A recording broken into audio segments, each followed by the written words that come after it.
kamu scroll HP terus. Entah itu baca Instagram, TikTok, Twitter, atau berita.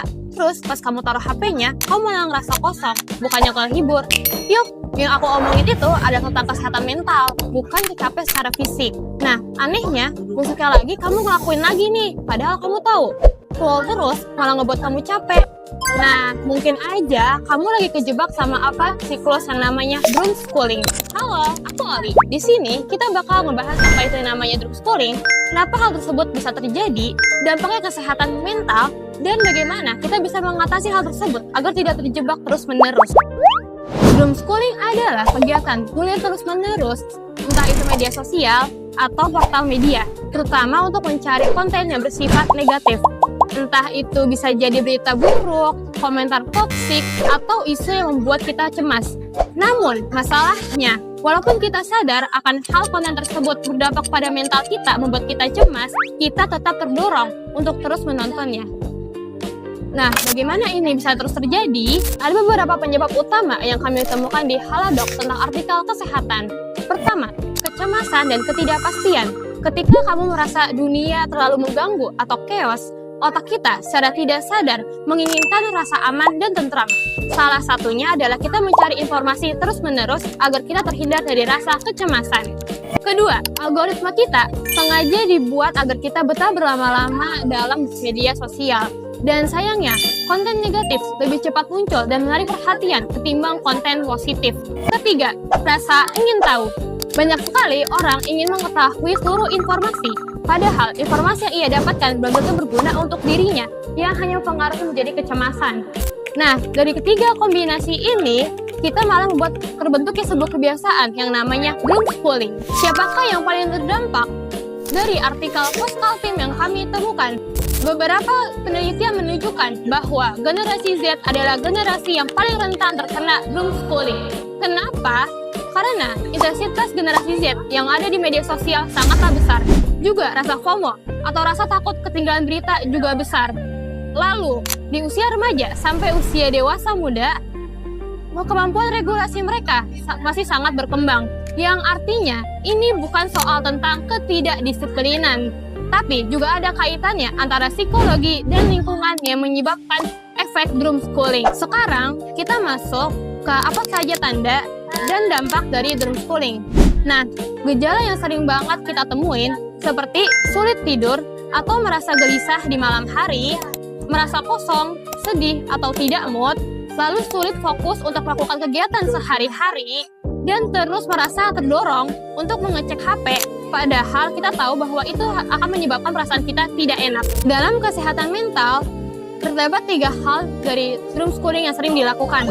Pertama adalah meningkatkan kecemasan dan emosi negatif. Kedua, meningkatkan stres. Ketiga, mengganggu kualitas tidur. Salah satu dampak yang paling sering terjadi adalah gangguan tidur. Banyak sekali orang ingin scroll HP ketika malam hari ketika mereka ingin tidur. Namun, cahaya dari layar HP dan konten yang bisa bersifat emosional yang masuk ke dalam otak membuat otak jadi sulit masuk dalam fase relaksasi. Akibatnya, kita bisa mengalami yang namanya insomnia, gak bisa tidur, lalu juga bangun dalam kondisi yang tetap lelah. Lalu, bagaimana kita bisa mengurangi kebiasaan doom scrolling? Nah, ternyata ada beberapa langkah efektif yang bisa kita lakukan. Bukan pendekatan yang secara ekstrim, tapi pendekatan yang lebih realistis. Ada 3. Yang pertama, kamu bisa banget membatasi waktu kamu melihat media sosial atau menonton berita. Bukan berarti kita tidak boleh mengupdate informasi atau melihat media sosial.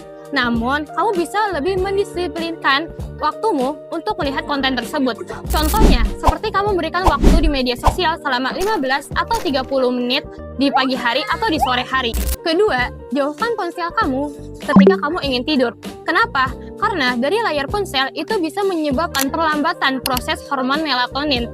Hormon tersebut berguna agar kamu bisa merasa rileks, lalu tubuh kamu pun akan tertidur. Lalu yang ketiga, kamu bisa mengelola media sosial kamu, apa yang kamu tonton, menjadi media sosial yang sehat.